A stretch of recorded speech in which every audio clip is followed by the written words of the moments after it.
सामान्य अध्ययन के इस प्रैक्टिस सेट में कुल 30 प्रश्नों का संग्रह किया गया है।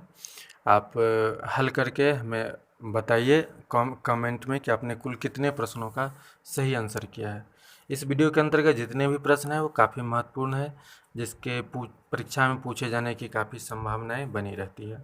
अगर आप ये वीडियो फेसबुक पर देख रहे हैं तो हमारे फेसबुक चैनल जीएस गुरु जी को लाइक कीजिए। अगर यूट्यूब पर देख रहे हैं तो हमारे चैनल को सब्सक्राइब कीजिए, वीडियो को लाइक कीजिए, अपने दोस्तों में शेयर कीजिए ताकि उनको भी कुछ हेल्प मिल सके। तो शुरू करते हैं। तो आइए शुरू करते हैं आज का पहला प्रश्न। पहला प्रश्न है विज्ञान से, मनुष्य के शरीर में सबसे बड़ी ग्रंथि कौन है? ग्रंथि के बारे में पूछा जा रहा है, सबसे बड़ी ग्रंथि। तो इसका सही उत्तर होता है यकृत अर्थात लीवर। मनुष्य के शरीर में सबसे बड़ी ग्रंथि लीवर होता है, जिसे हिंदी में यकृत भी कहा जाता है। तकरीबन 1.5 किलो वजन होता है। नेक्स्ट क्वेश्चन है विटामिन सी किस में घुलनशील होता है? तो इसका सही उत्तर हो जाएगा जल में, यानी विटामिन सी जल में घुलन होता है, बी और सी, और बाकी के जो भी जितने भी विटामिन हैं वो वसा में घुलनशील होता है। बढ़ते हैं अगले प्रश्न की ओर। अगला प्रश्न है, ये साइंस के जितने भी प्रश्न हैं सभी महत्वपूर्ण हैं। अगला प्रश्न है किसके कारण मूत्र का रंग पीला होता है? ये पेशाब जो होता है जिसे मूत्र कहा जाता है, जिसका रंग पीला किसके कारण होता है? इसका सही उत्तर होता है नाइक्रोम। नाइक्रोम एक तत्व होता है जिसके कारण मूत्र का रंग पीला होता है। बढ़ते हैं अगले प्रश्न की ओर। इस वीडियो को ज़रूर लाइक कीजिएगा, चैनल को ज़रूर सब्सक्राइब कीजिएगा। अगला प्रश्न है हमारा, किस यंत्र से हृदय की धड़कनों को नियंत्रण किया जाता है? यानी कि हृदय के धड़कन को नियंत्रित करने का कौन सा यंत्र है? पेस मेकर होता है। इसका सही उत्तर होगा पेस मेकर। पेस मेकर से हृदय के धड़कनों को नियंत्रित की जाती है। बढ़ते हैं अगले प्रश्न की ओर।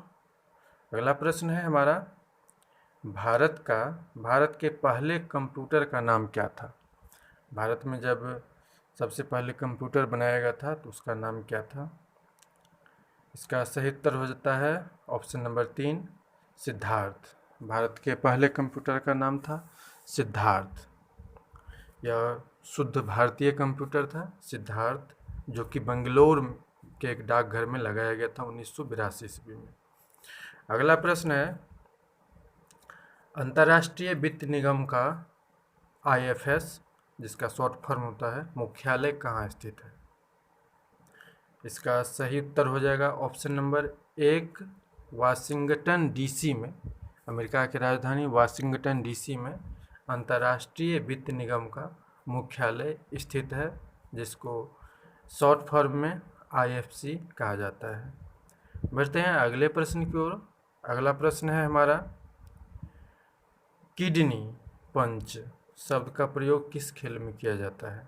किडनी पंच एक शब्द है जो कि पूछा जा रहा है किस खेल में इस शब्द का प्रयोग होता है। तो इसका सही उत्तर हो जाएगा ऑप्शन नंबर 3, मुक्केबाजी में किडनी पंच शब्द का उपयोग किया जाता है। काफ़ी महत्वपूर्ण प्रश्न है ये। वीडियो को जरूर लाइक कीजिएगा, दोस्तों में शेयर कीजिएगा, चैनल को सब्सक्राइब कीजिएगा। बढ़ते हैं नेक्स्ट क्वेश्चन की ओर। प्रसिद्ध पुस्तक कूली के रचनाकार कौन थे? कूली एक विख्यात पुस्तक है जिसके रचनाकार कौन है? तो इसका सही उत्तर हो जाएगा ऑप्शन नंबर 2, मुल्कराज आनंद। मुल्कराज आनंद ने ही कूली पुस्तक को लिखा था।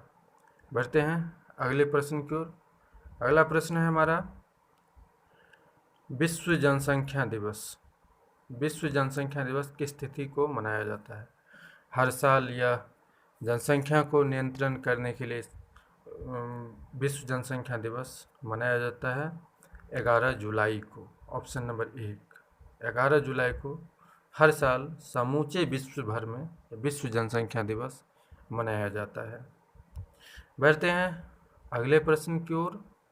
इस वीडियो के अंतर्गत जितने भी प्रश्न हैं सभी महत्वपूर्ण हैं। अगला प्रश्न है हमारा, बहुसदस्यीय निर्वाचन आयोग की स्वीकृति सुप्रीम कोर्ट के द्वारा कब दी गई थी?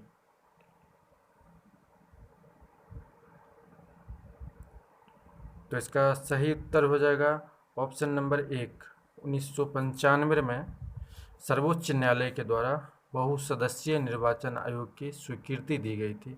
उससे पहले निर्वाचन आयोग में बहुसदस्य यानी अधिक सदस्य नहीं हो, 1 या 2 हुआ करते थे।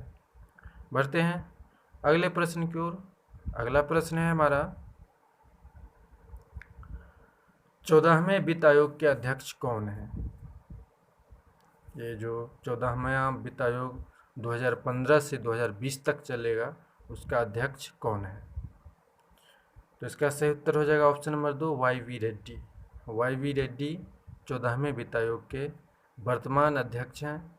इससे पहले 13वें वित्त आयोग के अध्यक्ष थे विजय केलकर और 12वें वित्त आयोग के अध्यक्ष सी रंगराजन और 11वें वित्त आयोग के अध्यक्ष KC नियोगी थे।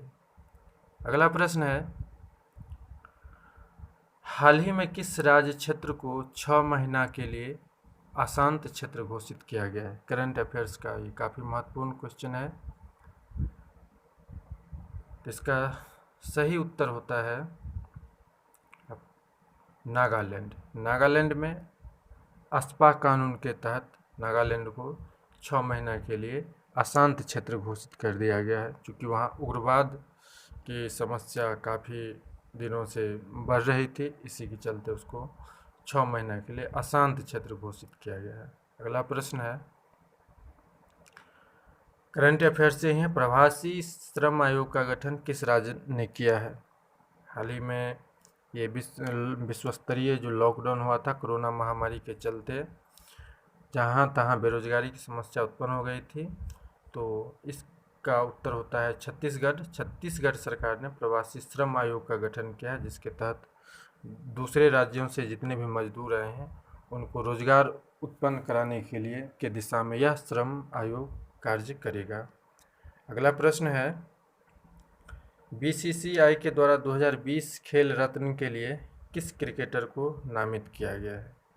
2020 में राजीव गांधी खेल रत्न पुरस्कार के लिए BCCI ने किस क्रिकेटर को नामित किया है? रोहित शर्मा। ऑप्शन नंबर 2 इसका सही उत्तर होगा। रोहित शर्मा को इस खेल के लिए नामित किया गया है, इस पुरस्कार के लिए, राजीव गांधी खेल रत्न पुरस्कार। बढ़ते हैं अगले प्रश्न की ओर। अगला प्रश्न है हमारा करंट अफेयर्स से ही संबंधित यह क्वेश्चन है, future of higher education mind mega trends पुस्तक का विमोचन किसके द्वारा किया गया है? अभी हाल ही में एक चर्चित पुस्तक, ये काफ़ी चर्चित रहा था ये पुस्तक, जिसका विमोचन उपराष्ट्रपति श्री M वेंकैया नायडू के द्वारा किया गया था। ये पुस्तक काफ़ी चर्चित रहा था।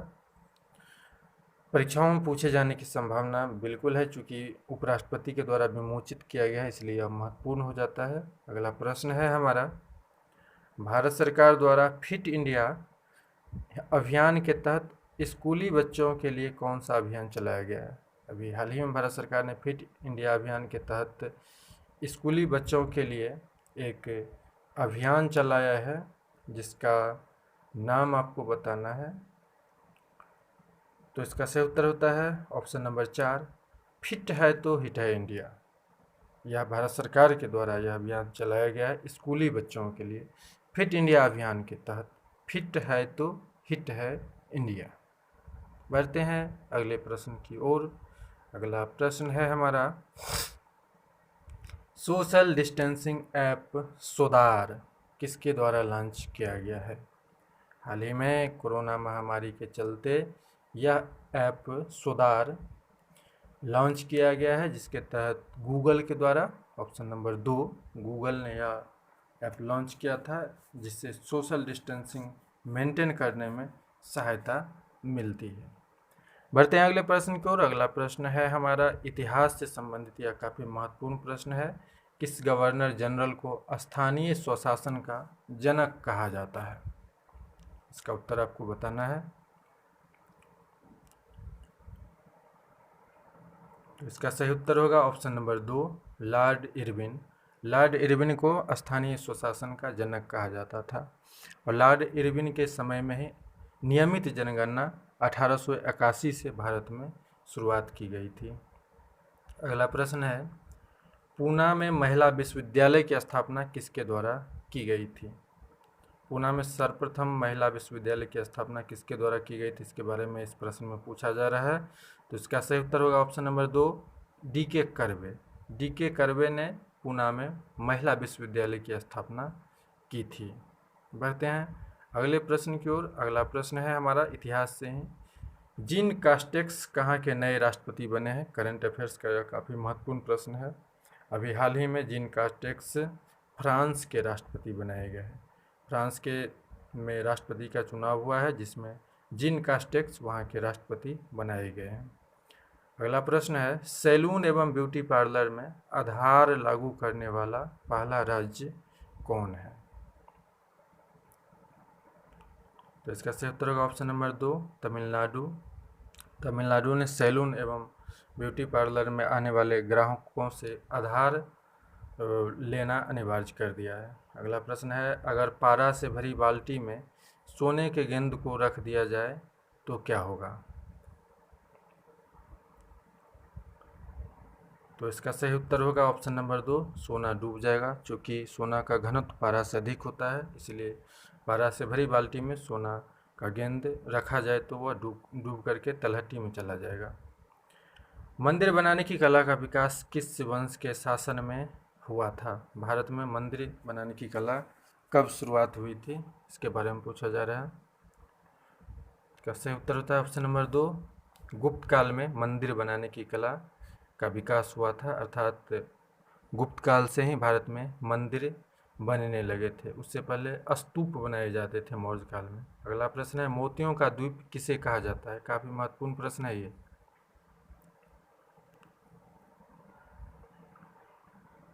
सही उत्तर होगा ऑप्शन नंबर 1, बहरीन। बहरीन को मोतियों का द्वीप कहा जाता है।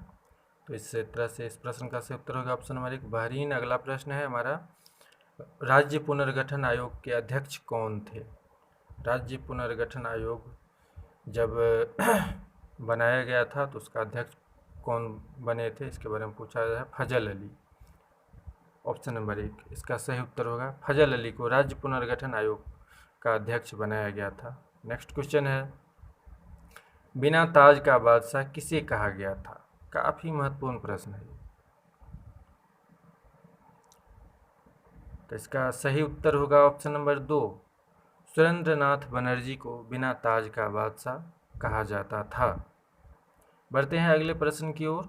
अगला प्रश्न है, वायु से परागण को क्या कहा जाता है? दरोगा की परीक्षा में यह प्रश्न पूछा गया था वायु से परागण के बारे में। तो इसका सही उत्तर होता है वायु परागण। वायु से परागण को वायु परागण कहा जाता है और कीट से जो परागण होता है उसे कीट परागण कहा जाता है। अगला प्रश्न है, काव्य मीमांसा की रचना किसके द्वारा की गई थी? काफ़ी महत्वपूर्ण प्रश्न है ये।